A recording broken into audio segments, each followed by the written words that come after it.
పాలకుర్తి నియోజకవర్గంలో ఇద్దరు ఎమ్మెల్యేలు ఉన్నారంటున్నారు. ఒకటి యశస్విని రెడ్డి అయితే ఇంకోటి ఝాన్సీ రెడ్డి గారు.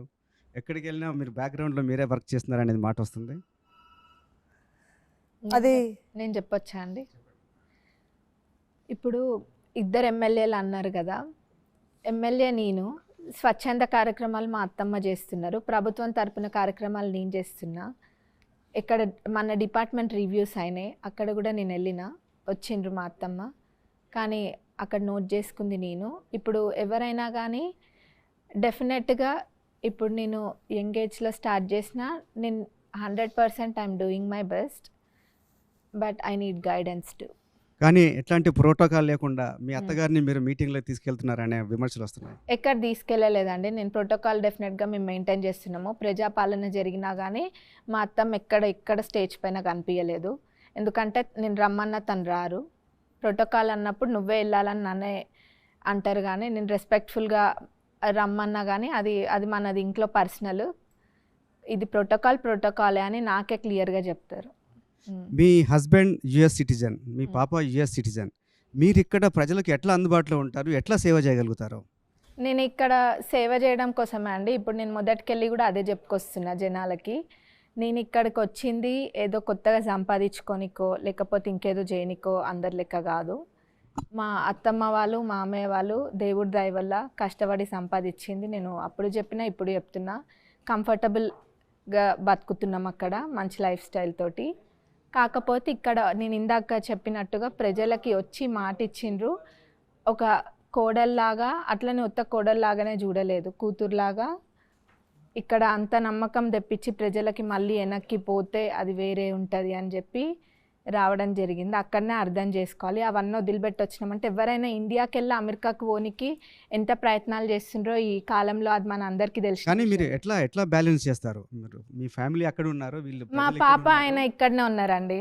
ఓకే, ఇక్కడనే ఉన్నారు. మా హస్బెండ్ కూడా ఇక్కడ, మేము ఇప్పుడు ఇక్కడికి వచ్చినాం కాబట్టి డెఫినెట్గా ఇక్కడ ఏదో ఒకటి మేము స్టార్ట్ చేస్తాము. ఇప్పటిదాకా మాకు ఇక్కడ బిజినెస్ లేదు, ఏం లేదు.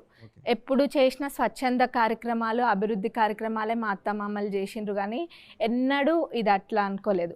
మా మ్యారేజ్ 2018లో అయింది. మ్యారేజ్ అయినప్పుడు కూడా నాకు గుర్తుంది, ఇక్కడికి వచ్చినాం మేము. మ్యారేజ్ డిసెంబర్లో అయితే 2019 జనవరిలో ఇక్కడ. అప్పటి నుంచే అడుగుతున్నారు, మా మ్యారేజ్ కన్నా ముందు నుంచే అడుగుతున్నారు అత్తమ్మ మామయ్య వాళ్ళని. కానీ వాళ్ళకి ఇంట్రెస్ట్ లేదు. పాలిటిక్స్ ఎందుకు మనకి, పని చేస్తున్నాం, పనులు చేసుకుంటూ పోదాం అట్లనా అని అనుకున్నారు.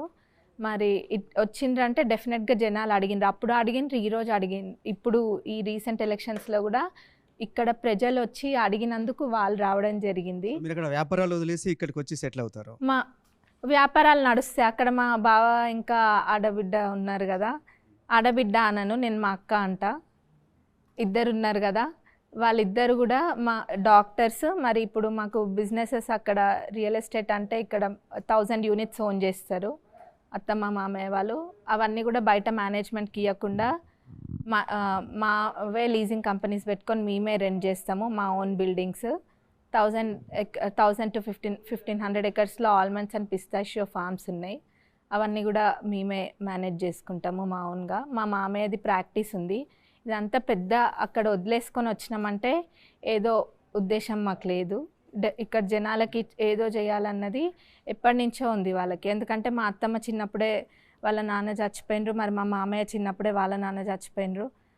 వాళ్ళ పిల్లలు ఎటువంటి ఇబ్బంది పడొద్దని చెప్పి వాళ్ళిద్దరు కూడా వాళ్ళు ఎదుర్కొన్న కష్టాలు వాళ్ళ పిల్లలు ఎదుర్కోవద్దని చెప్పి వాళ్ళు ఇక్కడి దాకా తీసుకొచ్చిండ్రు ఈ వ్యవస్థని. వాళ్ళు స్టార్ట్ చేసినప్పుడు ఏం లేదు, కానీ ఇప్పుడు ఒక శిఖరం లాగా ఎదిగిండ్రు వాళ్ళు. మేము ఇక్కడికి వచ్చిన మటుకు సేవ చేయాలి. అనుకోకుండా పాలిటిక్స్లోకి వచ్చారు కదా, ఏంటి అసలు ఏం చేద్దాం అనుకుంటున్నారు? మీకు ఏమైనా డ్రీమ్ ఉందా? ప్రజల కోసం ఇది చేయాలి స్పెసిఫిక్గా, లేదు మహిళల కోసం ఇది చేయాలి అనే ఆలోచన మీకు ఏమైనా ఉందా?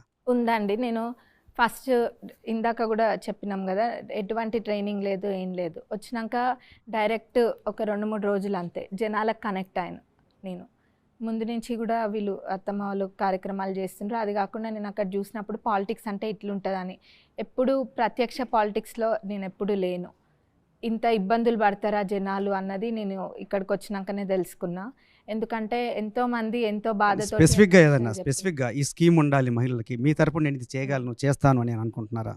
నేను మహిళలకి ఏవి ప్రాబ్లమ్స్ ఉన్నా నేను మహిళలందరికీ ఒక్కటే చెప్తున్నా అండి, ఇప్పుడు నేను రీసెంట్గా కూడా చెప్పడం జరిగింది, మహిళలకు ఏ ఇబ్బందులు ఉన్నా కానీ వాళ్ళు నేరుగా ఎక్కడ ఎవరు అవసరం లేదు, వాళ్ళు నేరుగా వచ్చి నాకు సమస్య చెప్పొచ్చు, ఏదున్నా నేను వింటా, అర్థం చేసుకుంటా, ఆ సమస్యలన్నీ కూడా తప్పకుండా తీరుస్తా. మరి నిరుద్యోగం అనేది కూడా ఒక పెద్ద ప్రాబ్లం, అది స్టేట్ వైడ్ అనుకోండి, కానీ మా నియోజకవర్గంలో కూడా చాలామంది నిరుద్యోగులు ఉన్నారు.